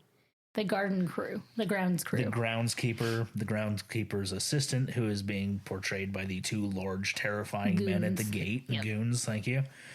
Is that a problematic word nowadays? I don't think so. Okay. Yeah, so he gets down there, and sure enough, we've got like 6 people. Yep. In literal stone and iron rock cages. Yep. Looking very sick, looking very weak, looking very hungry. Looking unfed, untreated. And pleading. Pleading for help. They act like crazy people in their desperation for finding this brand new... This brand new beacon of hope. Yes. They act... His introduction, he is like, they're grabbing for him through the bars, and he's shrinking away like, whoa, this is where they keep the really crazy people. As it turns out, it's not. It's the actual staff. They've just been down there and have been neglected for so long that they are acting crazy. But as he like goes to leave because he's like, well, I really shouldn't be down here. This is bananas. He goes up the stairs and Dr. Salt, what's his first name? Benjamin? Question mark. Dr. Benjamin Salt, played by Michael Caine. Leans Alfred. back and he starts telling him like, I'm the actual doctor, and Silas was a patient who overwhelmed us and took us over, and he is now running the asylum. So you have the classic case of the madman running the asylum. His opinion... He didn't believe him at first. He's not swayed. It wasn't until the nurse... The actual nurse, the head of nursing, leans back and like gives his full name. Yeah, gives him Edward Newgate, Dr. Edward Newgate of Stanford, Oxford. Yes, sorry. Oxford. How do you know my name? I didn't give you my name. She goes, we got your letter 2 weeks ago. We were getting ready to call you in to meet you before all of this went down. Yeah, it's a wonder. That's a beautiful moment too. It's a beautiful moment, and I had a problem with that moment too. Okay, from a storytelling standpoint. Sure. We were still early in the movie. Oh yeah, this we was weren't like halfway 10 minutes into the film. What, 20 minutes in? Yeah, 20, maybe half an hour into an hour and change film. Hour and 50 minutes. And suddenly, here's the hook. Yeah. Here's the plot twist. It's too early in the movie for the plot twist. It's too early for the hook. Yep. The why. What is going on? We've confirmed that the bad guy's the bad guy, but we knew the bad guy was the bad guy from moment 4. Yep. We've confirmed that the good guy is the good guy and the good guys are the good guys, but we fucking knew that too. What? So it only gets worse from here, folks. So they continue to tell him. In a good way. Like, you are our only hope to get out of here. But that's also the interesting juxtaposition there because they are saying you're our only hope to get out of here. But then they tell him you can't just break us out. Right. There's too many of them. And we are weak. We are weak and unfed and sick. We've already lost people down here. You're our only hope, but you can't help us. So figure it out. Newbie. There are so many moments in this film that my brain just started twitching a little bit. Because it's all wrong. Mm-hmm. It's all wrong. From moment 1, it's all wrong. Mm-hmm. It's so good. So he goes to bed because that's... What you do when you find people in the basement. Well, that's not true. He went to see Eliza after that. Yeah. And she informed him that he should not be there and that he needs to leave. He needed to leave. He is way in over his head. And despite the fact that she's not crazy, this is the safest place she's been in a long time, and this is where she needs to stay, but he doesn't belong there. She also points out that she can't leave without the nurse. Right. Because the nurse is mentally early teens, I believe she described. What we know as the nurse. What we know as the nurse that's not actually the nurse. Who is actually a younger patient who she's taken on as like a younger sister. She's in an older sister role to this girl who is very disturbed. Developmentally somewhere in the early teens. And yeah, it's... Or younger than that, perhaps. Perhaps younger than that. Because she's physically in her early teens as well. I think she's physically older than that, but couldn't matter less to the story in reality. Point being, she can't leave without her because she can't leave her there. Yeah, she can't leave her there. But this is also where Eliza starts describing what it was like previously in the asylum prior to Silas when Dr. Salt taking over, when Dr. Benjamin Salt was in charge, and the fact that the nursing staff were the only members of staff that treated them like people. Mm-hmm. And we get some flashbacks of some horrendous treatment at the hands of Dr. Benjamin Salt and his staff. So it makes you wonder, is he really the good guy? At which point, they're all the bad guy. Everybody's bad. Eliza's a good guy. Edward's a good guy. The head nurse. The actual nursing staff seem to be fairly good guys. But it seems like everybody else is a bad guy. Yep. Except for maybe Silas, who seems to be treating people like people. With dignity. Which is a big point for him. throughout the movie is that if you give a man his dignity, he can learn to be a man again. Yeah, that was another line. If you take away his dignity, he will forever be a monster. Mm-hmm. But if you can give a man his dignity, you can give a man his freedom. And it's a repeated idea that Silas throws out there throughout the movie. And it's so many times throughout this movie, my opinion of who was right, for lack of a better term, changed. Yeah. Because if you take yourself out of the movie for a second and just think about like this scenario, it's 1899. Mm-hmm. Dr. Salt, the actual superintendent of this asylum, obviously not a good guy. Right. Couldn't possibly be a good guy. But also in the, like, psychiatry was in its, like, the psychiatric treatment was still in its fledgling era. I mean, it was in its infancy for hundreds of years. They were still trying to figure this stuff out. Like, he was doing what methods were taught to him, and not to say that is a good or bad thing. It's a bad thing. It was a bad thing, but it was what it was. Like, he was working with what he knew with the intention of firstly being a scientist in cause and effect and seeing reactions and how they change things. But I would argue that that's the problem. Yeah. Scientist first, person second. Probably scientist first, doctor second, person third. Sure. But the doctor taking backseat in the do no harm oath. Yeah, There's a very gray line between scientist and doctor ambition. So we talked briefly about this in episode 23. I won't excuse it was a different time. Sure. Like, it's not a reasonable excuse. In the case of art, you're telling a story. Is what it is. I can't, in good conscience, accept that even if somebody in that position of Dr. Salt had the best intention at heart and was under the impression that what they were doing would help, there was never any evidence that any of that shit helped. Especially in the case of Dr. Salt, where when he is explaining his attempted treatment of Silas, he explains several times that in order to help Silas, he had to understand what Silas was afraid of. He had to break him to help him. So, and in order to figure out what he was afraid of, he had to break him. He had to find that fear and use that to treat him.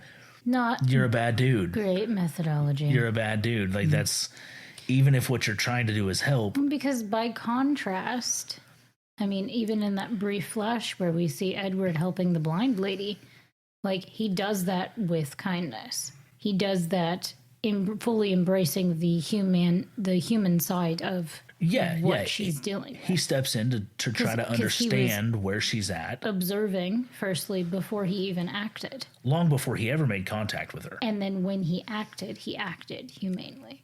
Entirely. Like, there's a different way to do this than what is occurring. Which brings up Silas and brings up his background, which we see kind of slowly throughout the film in ways of flashbacks, where he just has these moments where, like, he'll briefly snap out of reality, specifically or out of the current reality. Specifically at the word mental. Yeah. Anytime the word, I think it was 3 different times that somebody or madness. So something to. Anytime it seemed like somebody might have been accusing him of being mentally unfit or being mad, he would snap in the way that somebody who's mentally unfit might. And you just see these really red flashes of, like, these flashback scenes are very red. They're very flashy. It's really hard to tell what's going on in them. It's something bad, that. It's not good, certainly. But you can't really tell because they happen so quickly. And then, almost strobe. Yeah. Strobe-ish. It's a very strobe effect on the images. And then as the film progresses, you really get into Silas. And I'm going to jump a little bit. We might as well jump around wherever the fuck we want on this one. There's no point in trying to... So Dr. Salt tells Edward that in order to understand Silas, he needs to go and be where he's been. So Edward goes and finds... I misread that situation, by the way. I did not see that coming. Maybe I should have. I didn't see that So following Edward, the line it did. well, everybody now is in preparation for the New Year's celebration. So they're hanging banners, they're piling all the things in the courtyard area for the giant bonfire that's One about of which to was like occur. a 5-foot painting of Dr. Salt. Yeah. And other previous founders of the asylum. Yeah, other members of staff. They're just burning the decor at this point. At this point, I don't think it was about a bonfire. I think they were just trying to get warm. Pretty much.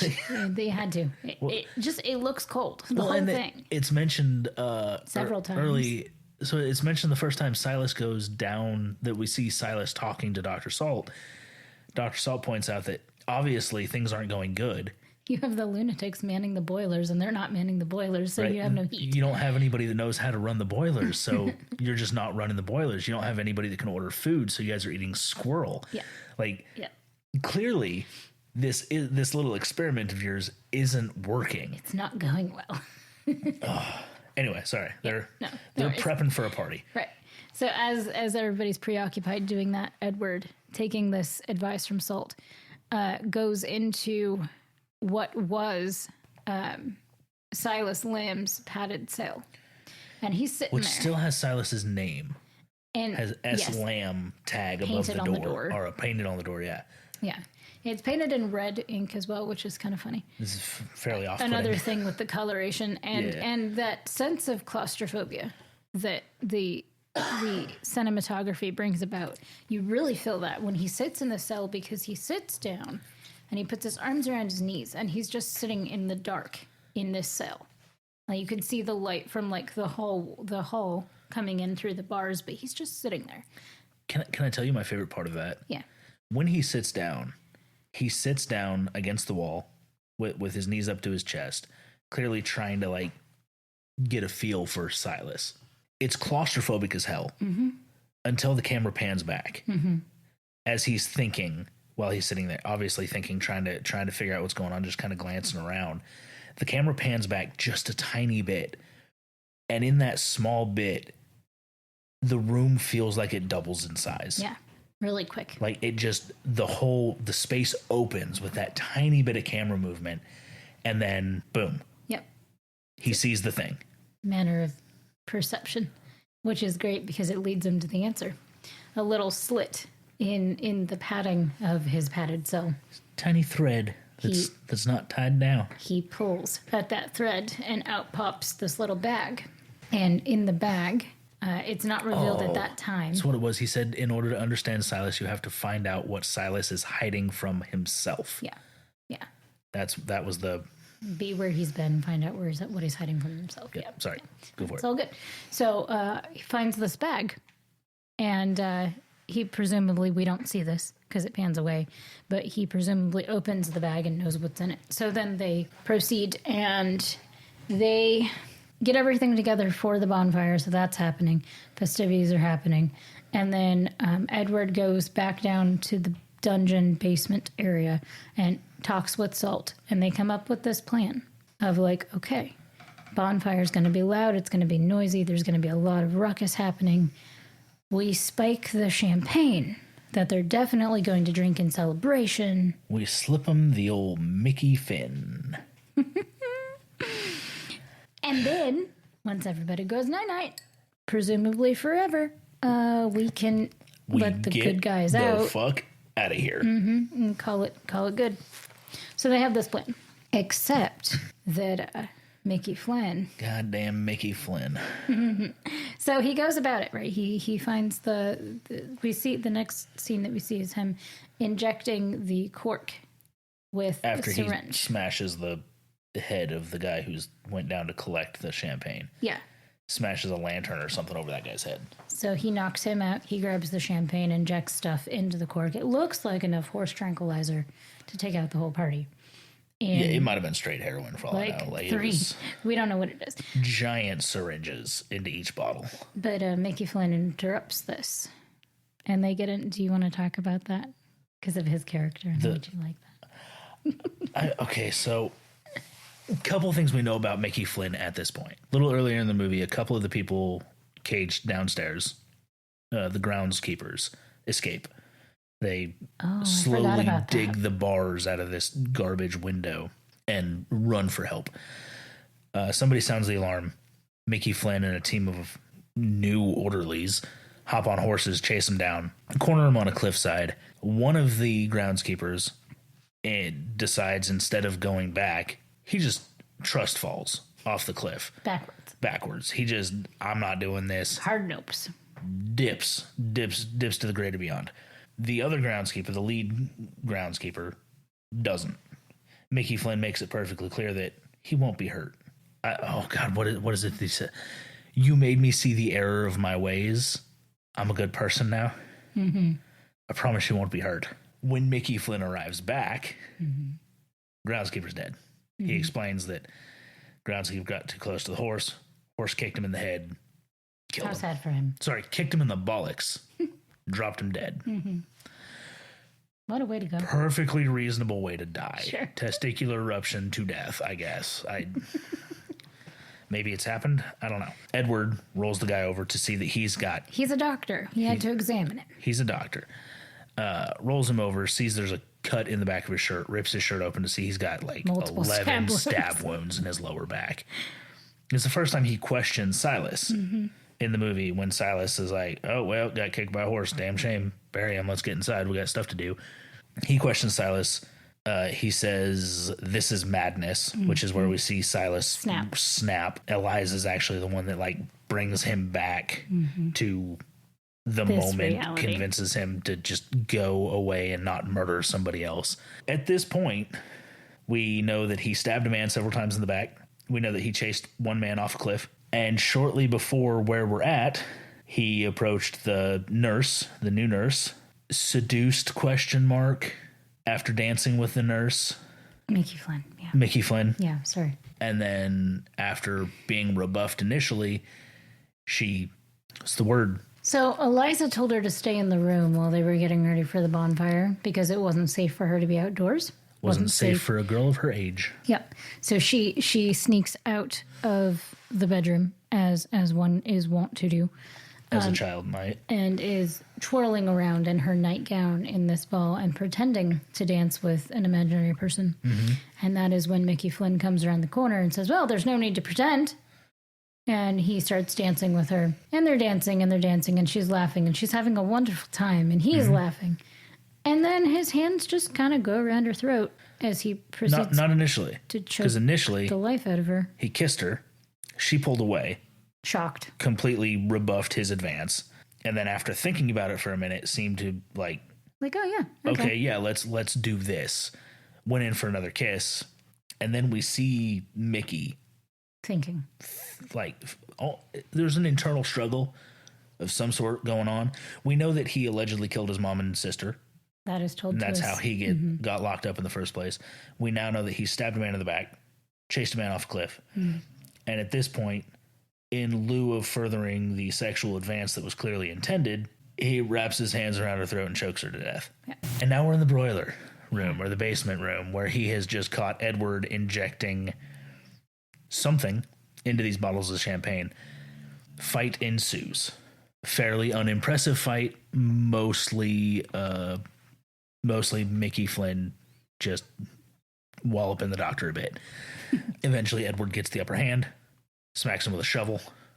He falls into a pit. Edward looks up, sees a lever. Mickey Flynn's like, don't you dare. Pulls the lever, dumps Tons of coal. probably 2 truckloads of coal just on Mickey Flynn's body. And I was kind of hoping for that, like, classic shot. That vampire hand out of the grave. Uh-huh. That zombie the Mickey hand rise. out of the coal pile. And that didn't happen. We didn't get it. It was disappointing. They just killed Mickey. So he grabs all of the champagne that he has just injected, takes it out to the party, opens it and pours everybody a glass. Passes the bottles. Bottles out. He's opening a bottle specifically for Silas.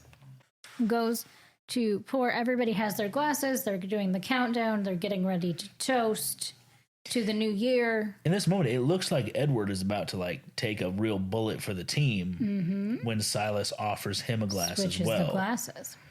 So at this point, we don't know. it is implied that Edward has an untainted glass of champagne. But we don't know. There's some kind of sleight of hand mix that may or may not have happened between him and Silas. Because when he was pouring for Silas, Silas had a full glass in his hand already, previously. So we don't know. We don't know. Who has what. And then out of the darkness, done entirely in coal makeup from his coal bath. Is entirely inappropriate. It's entirely inappropriate. Mickey runs out and, don't drink it. Don't drink the champagne. It's poisoned. He ruins the whole thing. He ruins the whole event. In lieu of starting that bonfire right away, they decide completely rationally, well, we're going to have to kill Edward. Yeah. Treason. Oh, we forgot about the part that leads to all this. Because after the conversation we're so good at this. After the conversation between Silas and Dr. Salt, Silas mentions that after the new year, Dr. Salt won't be a problem anymore. Right. Neither will the rest of the team. And we get to see this when he decides he's going to show Edward his new revolutionary medical treatment to cure insanity. Oh, yeah. Man. I'm not sure how we forgot this. It's in the fucking plot overview. His new revolutionary treatment is electroshock therapy. He brings Edward in, and strapped to a table is Dr. Salt, who just blows their whole shindig open. Silas explains that clearly this patient is mad, thinks he's the superintendent of the asylum. He's under this delusion. That he's been living for years. Untreatable delusions. So he shows Edward the device they're going to use, which is 2 dampened probes attached to a hand crank electric motor. No bad could come out of this. So he has one person cranking up this electric motor while Mickey is manning the switch for it, and he explains that first they're going to try 3 seconds. Puts a probe to either side of Dr. Salt's temples. Mickey flips the switch for 3 seconds. We see now, mind you, they skeleton. Don't count. No, there's no counting. Nobody's keeping track of any time here. And Skeleton, yeah. We see skeleton. We see smoke coming from every orifice of Dr. Salt. And then Silas points out that the treatment's going to take a little bit longer. Probably 10 seconds should do it. And Edward's going to do it. Because the doctor needs to do the treating. Right. He's here to learn. So clearly he needs to be a part of this revolutionary treatment. Learning experience. And Edward clearly doesn't want to do this. It's obvious that he doesn't want to do this. There's also a moment where he realizes he can't not. Because it'll blow his cover if he doesn't take part in this. Boy, howdy, is that a beautiful moment later on. But so he does it. Shocks him for what I think was closer to like a 16 count. Doesn't kill Dr. Salt, but does seem to entirely wipe his memory. Amazingly doesn't kill him. But I don't know the science of electroshock therapy. I don't think that's how it would. I don't think delivering huge amounts of electricity to the brain would just wipe the memory so much as probably stop the heart. But this is how it works in this moment. And Silas points out that it's revolutionary. It's perfect.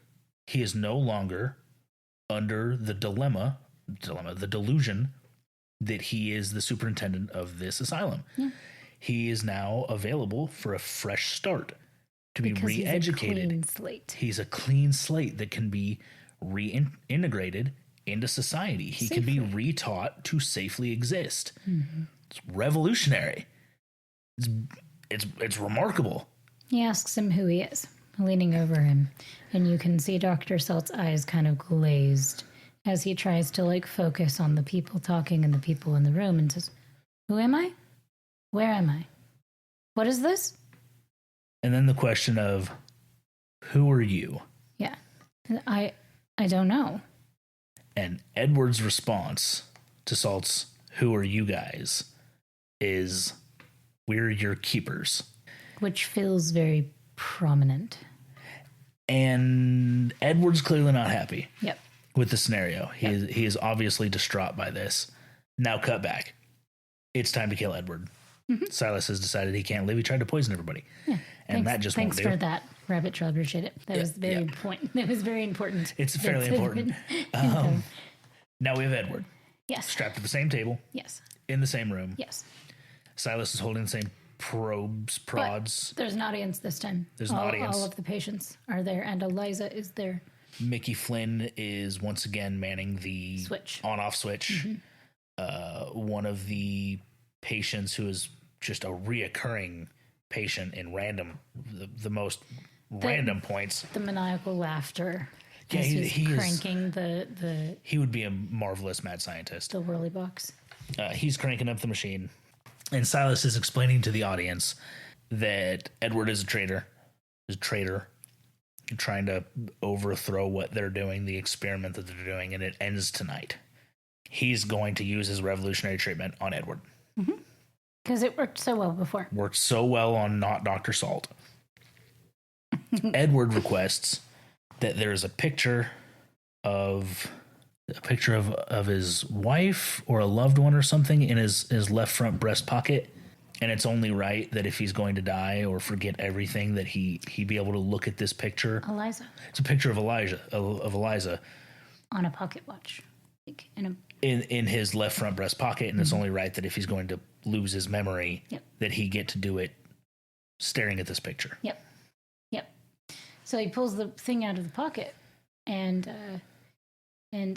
Silas sees it, and it's the bag from the wall that Edward pulled out of the wall of Silas's cell.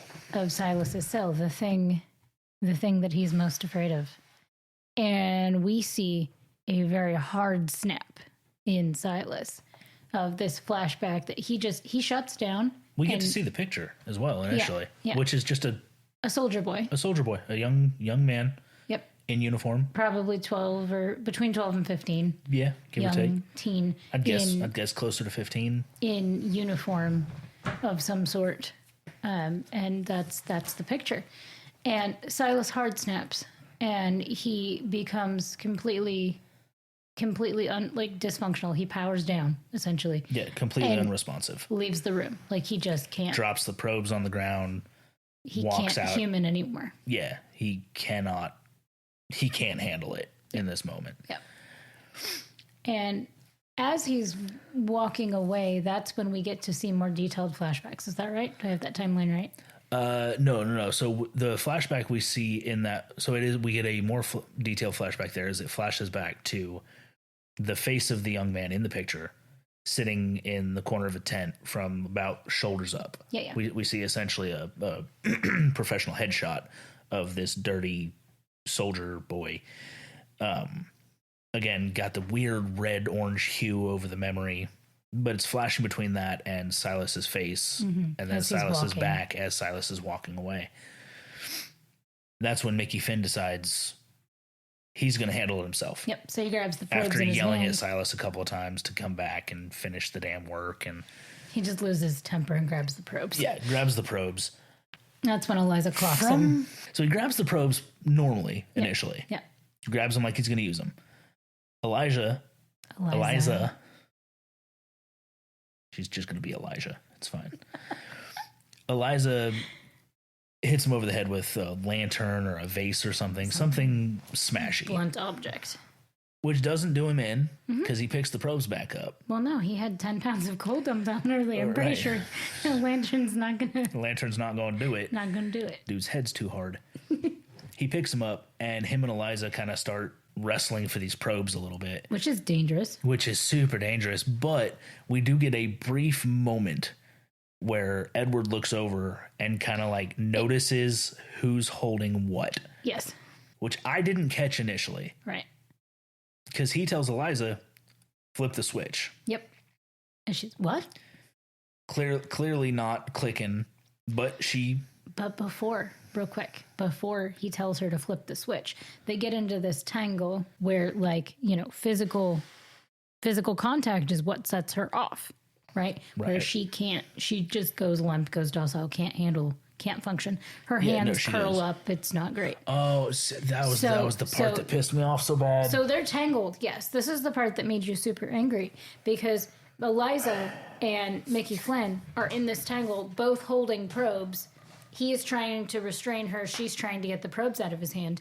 And because she realizes how much close contact they have, she goes into this shutdown mode. And he flips her around, is essentially holding her from behind, like in a bear hug. Yes. So she can't fight. Edward looks at her and says, "Look at me." And they make this eye contact thing. And it's very much that trope of like true love conquers all. True love will cure your ailment and It mental just trauma. needed a kiss from your shining knight. And that is very much what this looks like. And then suddenly Edward's like, flip the switch. The switch is flipped and Flynn is electrocuted. And because Flynn, during the scuffle, when he grabbed the probes, grabbed the business end of the probes. Oopsie doodle. He was completing the circuit. Oh, you know what happened? They didn't have a positive and negative marked on them. I'm pretty sure that's what happened. Yeah, no, neither of the cables were red. So you didn't know which one was live. The problem is it doesn't matter. He's holding them both. He just became a part of that circuit. And he became the light bulb at the end of that switch. Bye, Flynn. Yeah. So it's it's a incredibly chaotic moment. Wonderful light show. Because she flips the switch, Flynn immediately starts getting electrocuted, and it cuts back to dude that's been cranking the electric motor to power it up. Mm-hmm. He's having the time of his life. Oh man, it's like Jack in a Box. Dude, yeah, he thinks like he is waiting for the prize to pop, and he thinks if he cranks that thing faster, it'll happen faster, and he is just kid in a candy shop, cranking up this motor, watching the light while laughing, watching the light show that is Mickey Flynn, the absolute fireworks show that dude's head turned into. So while the fireworks are rest happening, in peace, Lupin. again. Sad. No, Edward. Sad. Edward tells Eliza, like, "Hey, my feet are bound. Right. So undo the straps. Undo the straps. Come on now. Can you unstrap? Let's do it." So she's like unstrapping him from the table, and then then we go into Silas's flashback, and we get to see Silas the doctor, who is at this point, when it cuts to him, he's just walking down the hall leading to his old cell. Mm-hmm. He is back in that area of the asylum and is just mindless, just drone down a hallway. Yeah, the lighting is wonderful in this scene too because it's so gorgeous, clear and stark, and it is very much like this is Silas's moment. You're actually going to see the dual reality that is this man truly breaking, and also the flashbacks as a juxtaposition of who he was and how he wound up where he is. It's also, so there's a couple mentions from Dr. Salt throughout the discussions he has with Edward about Silas being unshakable, unbreakable, unfixable. No matter what type of treatment he was put in, this guy was unflappable. And he was there because he killed 5 soldiers in cold blood. Further establishing Silas is a bad guy. We knew he was a bad guy from the start. He had a couple of redeeming moments, treating people like people, beautiful. But now we know why he's here. He killed 5 people in cold blood. He's not a good person. He's obviously a bad person. And then we see the flashback. And I've never been so torn over a character that I hated for the entirety of a movie until this moment where I still hated him, but I wasn't sure if I should. Because you see Silas the doctor. You see Silas, the battlefield medic, enter a med tent. I don't know what war or battle this was taking place allegedly during. It doesn't specify. But we see him walking through this med tent, and he is surrounded by 5. So there's a couple more people there that aren't injured. They're unimportant, mind. The focus is on the injured ones. The focus is on the injured one, it's 5 young men who are all maimed. To the point that today, if they were injured in the way they were then, today they might be savable in the field. Maybe. 1899. Not a chance. not going to happen. There wasn't a say. One of them is missing the majority of his lower half of his body. Another one has a head wound that is wrapped up, and you can see the concavity of his skull under these wraps. Another, I don't remember what the other two that we see in the front half of the tent are, but they're maimed. Real bad. There is very little chance that they're going to walk away from this.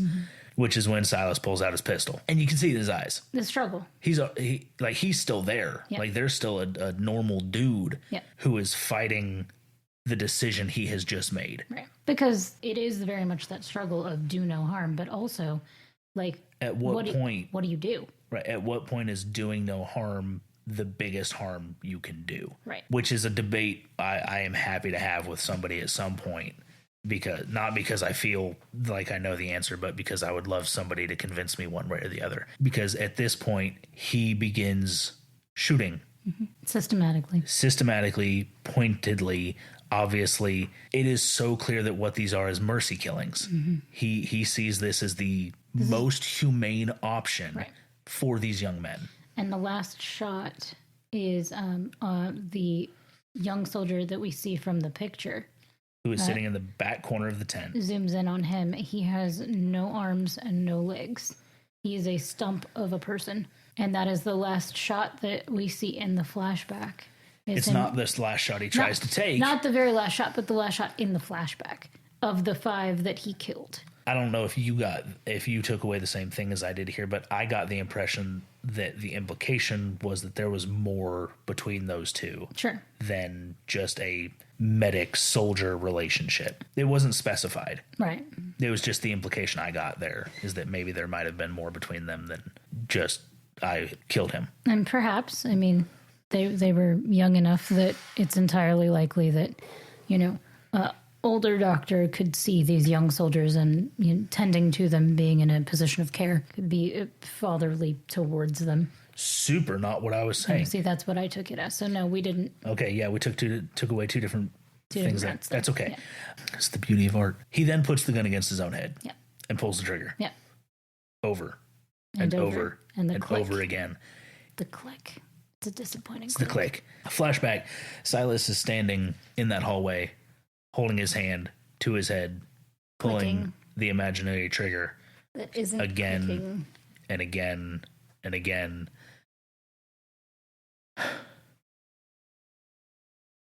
I was so mad at the "our love will conquer your illness" moment. That whole sequence punched me right in the gut. Yep. I felt like I was supposed to hate Silas the entire movie. I felt like I was supposed to be confused about Silas. Sure. Struck between hate this guy who's obviously a bad guy, but this guy is treating all of these patients like they're people and seeing results. That he's clearly got something in there that is a redeeming quality. Yeah. And maybe we're going to see it, but clearly we're not going to see it because he just killed 4 people. But, oh my God, he did it because it was what he thought was the only way to help them, and wrong or right. And now you're in tailspin because you see what he has been struggling with this entire time. And of course he was unflappable. How do you fucking flap that guy? That guy had to make that guy had to put himself through the worst thing he's ever been through. What the hell are you going to do with some water? Right. I'm mentally stressed thinking about it. Like, I'm mentally worn out remembering how mentally worn out I was at this point in the movie. But it gets better. So Eliza pulls out the pocket watch when talking to Edward. The pocket watch has a picture of her on it. She loses it. Yep. Who are you? Why have you been stalking me? Did my husband send you? Yep. And it's mentioned earlier in the movie that her husband has been trying to get her out of Stonehearst for a while. Because he definitely wants her to come home. She definitely doesn't want to go home with him. He doesn't think she needs to be committed.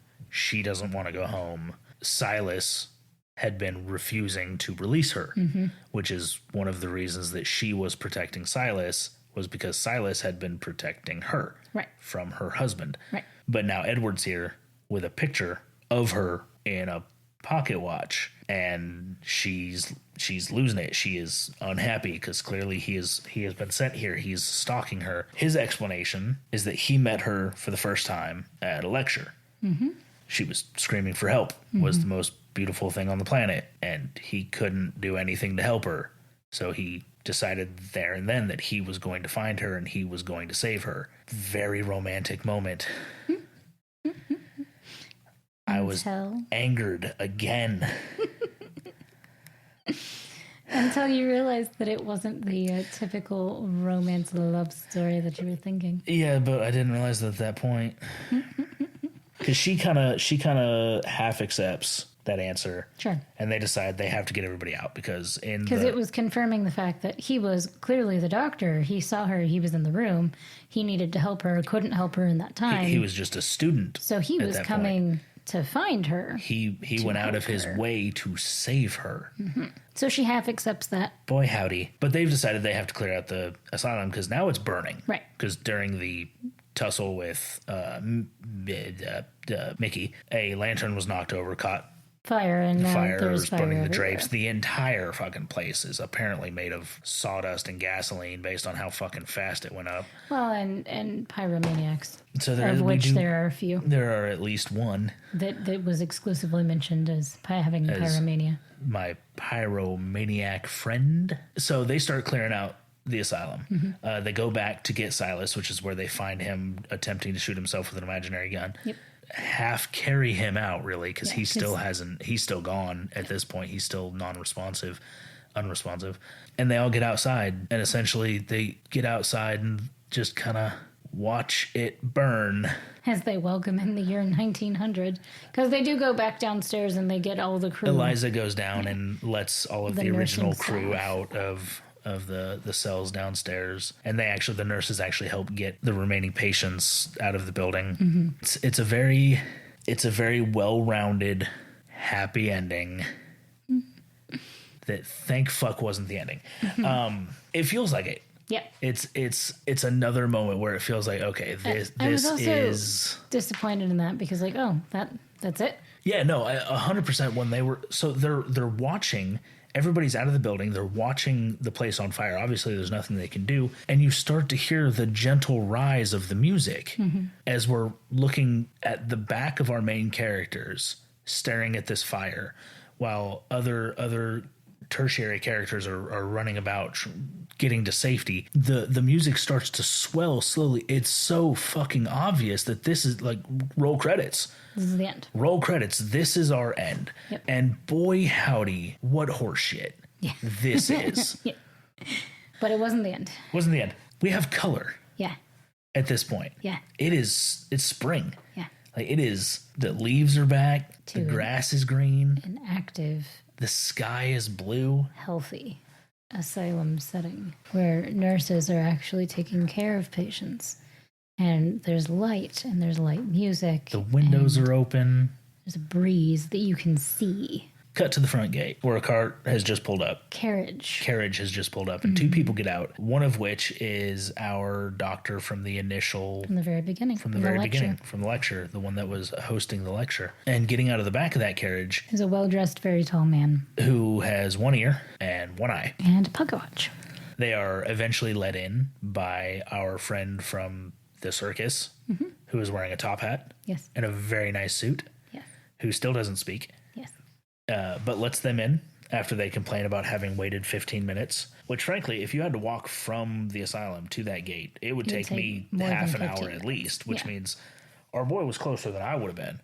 So I don't know why they're complaining. His gate was huge. Yeah, no, he had like an 8-foot wingspan. He's a big dude. He could play lurch very well. They get in to really appreciate how, I don't know if they probably didn't appreciate, I appreciated in this moment, how beautiful this place was. Yeah. In this moment. It's a very nice moment where we get to see that clearly some of Silas's teaching, some of Silas's ideas are being utilized by the staff, who are being very personable, very friendly, very caring to the patients here. When our professor from the lecture and Eliza's husband approach the headmistress, formerly head of nursing, yes, who is now in charge of Stonehearst Asylum. As she should be. and they demand, to speak to the administrator. at which point she clarifies, I am. That's me. Yeah. And in a beautiful moment of Misogyny. I was going to say a beautiful moment of almost humanizing this professor. His response is, a woman in charge. How unusual. Very well then. Very well then. And moves on with the conversation in which he points out that they have a state-issued release Yep. for Eliza. Eliza Graves. And the staff there is to release her immediately. Her response is... Oh, she's already been released. About 6 months ago. By one Dr. Edward Newgate. At which point he, our professor, says... That's not possible. Impossible. Because I am Dr. Edward Newgate. This is the most redeeming... You have redeemed your film. Quality. You have redeemed your film. You have redeemed your choices. And there is a very, very brief flash as the real OG Dr. Newgate explains that he had a patient escape. And that patient found the picture of Eliza and stole his identity. And made his way. His jacket. Oh, yes. His suitcase. His top hat. And his pocket watch. And made his way to Stonehurst. Pretending to be Dr. Edward Newgate. And then we see the flash. Yep. Of who we now know is Dr. Edward Newgate in his initial lecture saying, as patient number 2. Bring in patient number 2. Yep. And wheeled in on a wheelchair, obviously drugged out of his mind and strapped to a chair, is Edward, our good doctor. Yes. Our good Dr. Edward Newgate. Our good doctor with the kind eyes who makes eye contact with Eliza as they wheel past each other. She's leaving. He's coming passing in the literal fucking night. And there's that look again, love at first sight. But here's the thing. It's not a love story. Absolutely not. It's an obsession story, maybe. But if it is a love story, if we go under the idea that love is, or ignorance is bliss, right? You have 2 insane people. I would not classify Eliza as insane. I wouldn't classify either of them as insane. No. But they classify themselves as insane. They definitely do that. And on that principle, 2 insane people living outside of reality. It is probably the most lovely not love story. Because the actual ending after we find this out... That's my mind being blown, listeners. We might have more by now. This flash being that the final scene, the final fade out scene. This is definitely now the end of the movie. Oh, it's so obvious that this is the end of the movie. Nothing else possibly could have been. Right? Nothing else possibly could have been the end of the movie. See this drone shot of this Italian countryside. Beautiful Italian countryside. Wonderful structure. And then the fine white print comes up on the screen that says Santa Cristina Asylum in Tuscany, Italy in 1901. And here we see Edward, the Edward that we know, and Eliza dancing happily in a courtyard in the sun with a dozen other patients of this new asylum. And they get their happy end. They're dressed beautifully. Yeah. The best part of that is, yes, they are in the Santa Cristina Asylum. Mm-hmm. They finished dancing. In beautiful Tuscany. Italy. They finish dancing, and Edward says something to the effect of, "Should we get going, Mrs. Newgate?" Mm-hmm. To which she responds, "Of course, doctor." And they loop arms and walk out of the crowded courtyard of dancing patients. To what we can only assume is their very own padded sail together. I don't think they were there as patients. You think they were there running the asylum? I think they were there as visiting doctors. Or doctor and wife, as it were. Or doctor and wife, as it were.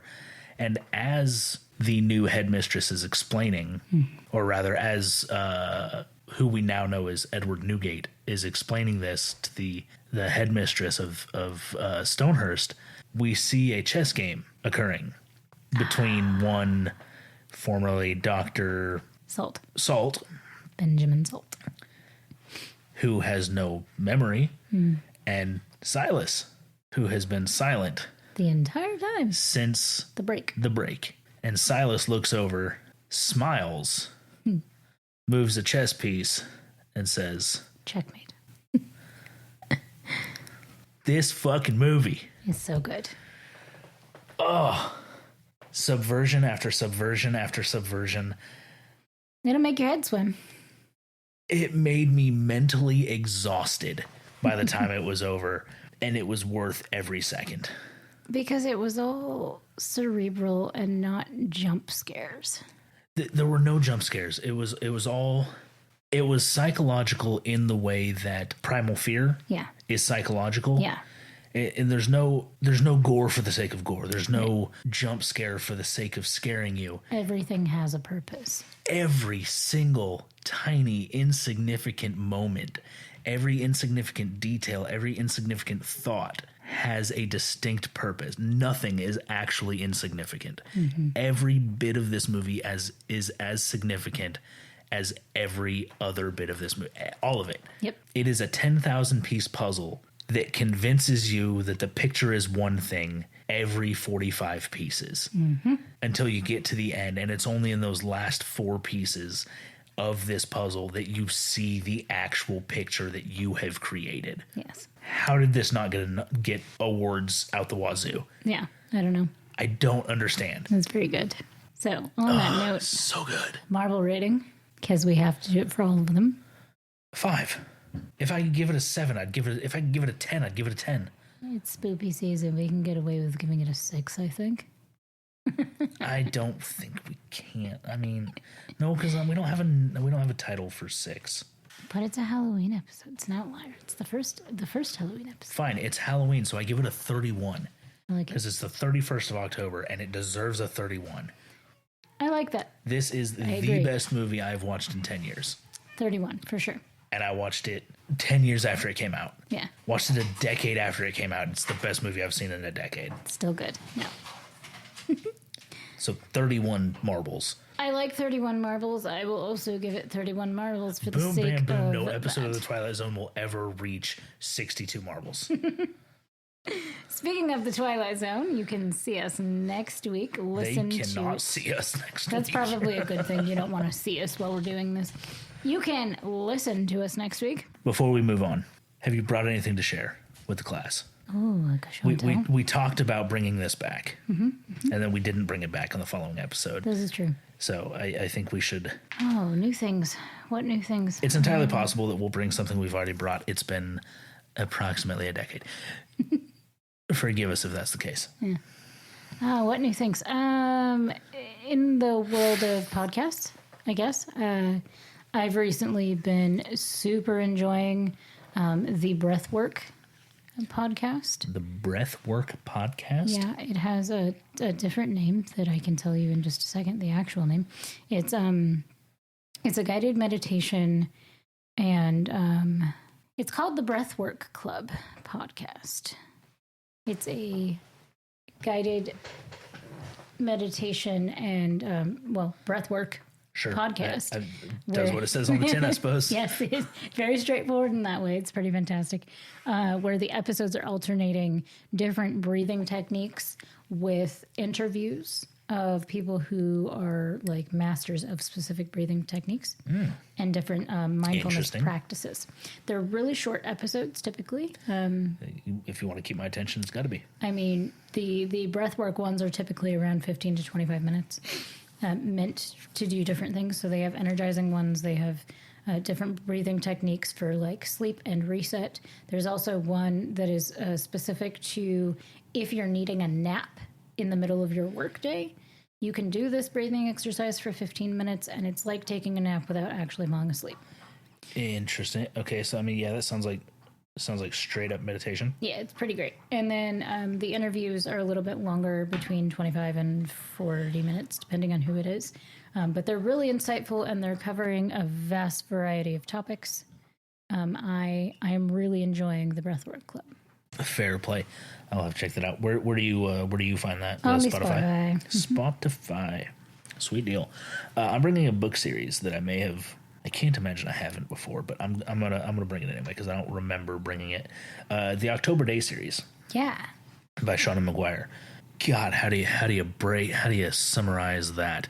It is 18 as of right now, I believe, books. We're still waiting on the 19th. That follow a mostly human private eye who leads us through miraculous stories involving the Fey world as it comes in contact with the human world, and all of the shenanigans that such a thing brings with it.